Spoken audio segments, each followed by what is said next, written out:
From bad to worse. School. Mom. Mom. Do you know? Tomorrow, the school is taking us on a trip to the zoo. Alien entered the kitchen with her bag. It will be so much fun. We're also bringing sandwiches with us. Wow! That's a great idea. Mom said, stirring a spoon in the pot. When is the picnic time? It's at 10 a.m., Alien replied. I hope I make it on time. 10 a.m. is perfect. You'll reach your bus in 10 minutes, Mom said cheerfully. We have breakfast at 8, so you'll have plenty of time to get ready. But Mom, my bicycle has a flat tire. Alien said nonchalantly. It might be the back tire. No worries. Go to Uncle's bike shop and get it fixed. Here's the money. Not yet, Mom. I'll leave after my evening tea. Alien shook her head in refusal. But she pocketed the money. At that moment, a coin rolled out of her pocket and fell to the ground. My pocket's torn, she mumbled. You can easily sew it up. Remember, I gave you a pink basket on your last birthday with threads and a needle in it. Before the pocket tears further, sew it up immediately, Mom said kindly. I'll sew it later, Mom, Alien replied. That's really bad, Alien. This time Mom's voice was stern. You keep saying you'll do it later. Why don't you do things immediately when you have to? I'll have my tea first, Alien said stubbornly. Then I'll do everything. Saying this, she turned and made her way to her room, making a face. Mom shook her head in frustration. Sometimes I feel like you are the only lazy girl in the whole town. Once the laces are tied, they'll stay, won't they? That way, the shoes won't get ruined, and you won't hurt yourself. In anger, Alien pulled at the laces, throwing the shoes off. She had her evening tea. Mom went to the garden to gather flowers, but before leaving, she reminded Alien to get the bike repaired and sew her pocket. Don't forget, she called out. Don't worry, Mom, Alien said while lifting her cup of tea. First, I'll go to the bike shop and get the tire fixed. As soon as Mom left, Alien picked up a book from the shelf. It was a collection of scary stories. She quietly went upstairs to her room, sat on her bed, and started reading. Even though she was supposed to go to the bike shop. She didn't go, and by the time she looked at the clock, it was already 6 p.m. The shop was closed. Ooh. Alien sighed. Time flies so quickly. At least I should sew my pocket. Before she could get up to get the sewing kit, her eyes landed on a puzzle box on top of the cupboard. I'll just play for a little while, she thought. She started playing, and for the moment, the thoughts of sewing and everything else left her mind. Soon, it was time to sleep. Mom was coming upstairs, calling out to her, Alien, Alien, where are you? Come down for dinner, and you need to sleep after that. When Alien lay on her bed, she remembered everything. Her bicycle's flat tire, her torn pocket. What a shame. I didn't do anything on time. I could have taken the bike to the shop and got it fixed. I could have gone to the zoo tomorrow. I could have sewn my pocket. It was such an easy task. The next morning, Alien woke up in a good mood. She was excited about the zoo trip. When the soft warm sunlight touched her face, she turned over but didn't get up. While lying there, she started daydreaming. Meanwhile, Mom entered the room, calling out, Alien, you're still in bed. Aren't you getting late? You remember, you need to be at school by 10 a.m. Alien jumped out of bed and quickly washed her face and hands. She didn't even brush her teeth. While combing her hair, she shook her head a few times and quickly ran the comb through. Her hair wasn't done properly. She wore her dress but left the top 2 buttons undone. Even while wearing her shoes, she didn't tie the laces. She rushed down the stairs, glancing at the clock, 8:30 a.m. Late again.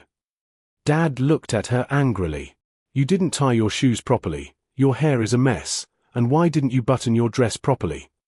Alien was silent but quickly buttoned up. Mom was packing sandwiches for her.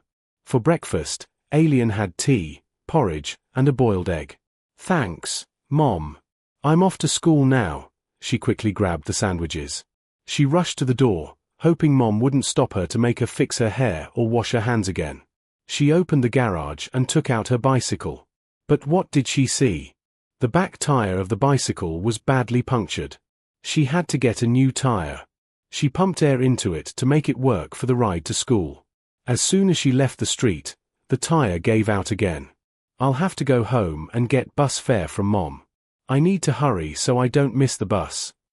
She rushed back to the house, left the bike in the garden, and went to Mom. Mom. Mom. My bike's back tire is flat. Can you give me bus fare? Didn't you take your bike to the shop to get it fixed? Mom looked at her in a mix of anger and surprise. Ooh, you are such a lazy girl. Don't scold me now, there's no time, Alien impatiently said. Please give me the money. Mom. I have to go. She quickly took the money from Mom and ran. At the bus stop, she reached into her pocket to take the money, but it wasn't there. She realized that the note had probably fallen from her torn pocket while she was crossing the garden fence. She put her hand back into her pocket and immediately burst into tears. Ooh, I forgot to sew the pocket last night. Why didn't I do it? I had enough time. She stood there, lost in thought, knowing she had no time to go back home. Suddenly, an idea struck her. I should run to school. If I don't stop, I'll get there on time. She thought. I run fast, and I can use the shortcut through the fields.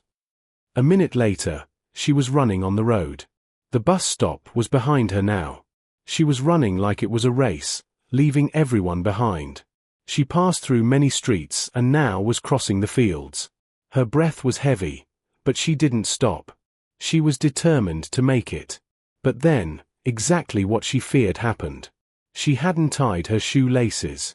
Somehow, the laces tangled around her shoes, and while running, she tripped and fell flat on her face. Both her knees scraped badly, and her elbows were bruised. Her sandwich packet flew into a nearby open drain. Alien's wounds started bleeding. She slowly got up and, while crying, thought about how her day had been filled with nothing but mistakes. She tried to run again, but her knees hurt too much. She could barely move. Now, it seemed impossible for her to reach the zoo. Maybe I should go home now, Alien thought sadly. Nothing's going right today. Whatever I try, something goes wrong. She walked slowly back home, tears still streaming down her face. How did it go? Mom asked, seeing her return. Didn't you catch the bus? Mom. Everything has gone wrong today. Alien cried. First, the tire, then the money fell from my pocket, and now I fell because I didn't tie my shoelaces. I'm so unlucky. Alien, I won't scold you anymore, Mom said seriously. But think about what went wrong. The tire, the pocket, and the shoelaces weren't the problem. The problem was you didn't do anything on time. You always postpone everything. I know. I know. Alien shouted. I'm not blaming the tire, the pocket, or the shoelaces. And, oh, Mom, I lost the sandwiches. They fell into the drain. Okay, stop crying now. Wash your face and hands. I'm going to the nearby market, Mom said, putting some money in her purse. You stay here and do whatever you want. After Mom left for the market, Alien quietly went and took her bicycle to the shop. Uncle Tom fixed it. When she came back, she took the sewing basket from the cupboard. She worked hard to sew her torn pocket. Now nothing could fall from it. Ah! Alien sighed with relief. I've finally completed all the unfinished tasks. I hope next time I'll be able to go to the zoo without any problems. She closed her eyes with a sense of peace. The balloon of wishes. One day, a dwarf named Chak found a balloon of the first color, which was tangled in a bush. He was very happy because it was a balloon of wishes, and it had probably flown off from a witch. He thought to himself, now I'll definitely make some wonderful wishes come true. With the balloon in hand, he headed home. But as he walked a little further, he met his friend Tim. Chak thought, since Tim had no idea that this was a magical balloon, why not show off a little in front of him? Hey Tim, Chak said. What's wrong? Are you feeling cold? Oh, I wish the sun would come out, Tim Tim shivered. I'm feeling cold. I'll make the sun come out for you. Chak Chak boasted, and with that, he said, I wish the sun would come out. Immediately, the sun appeared and began to shine brightly. Tim Tim stared in amazement at Chak Chak. Wow. So your wishes are coming true today? He asked. Make another wish, Chak. Chak. I wish for a big bag of chocolates and candies, Chak Chak said. As soon as he spoke, a big bag of chocolates appeared in his hand, and a smaller bag of candies appeared in Tim Tim's hand. Tim Tim was disappointed because he also wanted chocolates, not just candies. You're so selfish, Tim Tim said. I want chocolates too. You'll get whatever I wish for you, Chak, Chak said, annoyed. Now I'm wishing for something else. I wish for a new red car for me and a blue bicycle for you. Suddenly, a shiny new red car appeared in front of Chak Chak, and a blue bicycle appeared in front of Tim Tim. Chak Chak quickly jumped into his new car and honked proudly. But Tim Tim angrily threw the bicycle to the ground. You're so selfish. Tim Tim yelled at Chak Chak. You can wish for such nice things for yourself, but you can't wish something good for me. Why not a car for me too? No, Chak Chak snapped. If you want a bicycle, then you can have it. I'm not wishing for a car for you. Tim Tim angrily kicked the bicycle so hard that it broke. Go away. You ugly, ungrateful dwarf! Chak Chak shouted. I wish you'd lie in a bed of thorns. The next moment, Tim Tim found himself stuck in a bush of thorns, crying out in pain as the leaves pricked him. He quickly jumped out and slapped Chak Chak on the face. In anger, Chak Chak jumped out of his car and punched Tim Tim on the nose. They fought fiercely, like little lions, and the onlookers feared what they might do next. During their fight, a gust of wind blew, and the balloon of wishes floated away. After traveling a little further, it got stuck in another bush and popped with a loud thud. When Chak Chak heard the noise, he quickly turned around. Oh no, my beautiful balloon of wishes, he exclaimed. He then told Tim Tim everything, and the foolish dwarf sat down and began to cry. The car, the bicycles, the chocolates, and the candies, everything disappeared when the balloon popped. They had nothing left. How I wish we hadn't fought, Chak Chak said, crying. Maybe one day we'll find another balloon of wishes, and maybe then we'll be wiser. But I fear they might never find another balloon again. What do you think?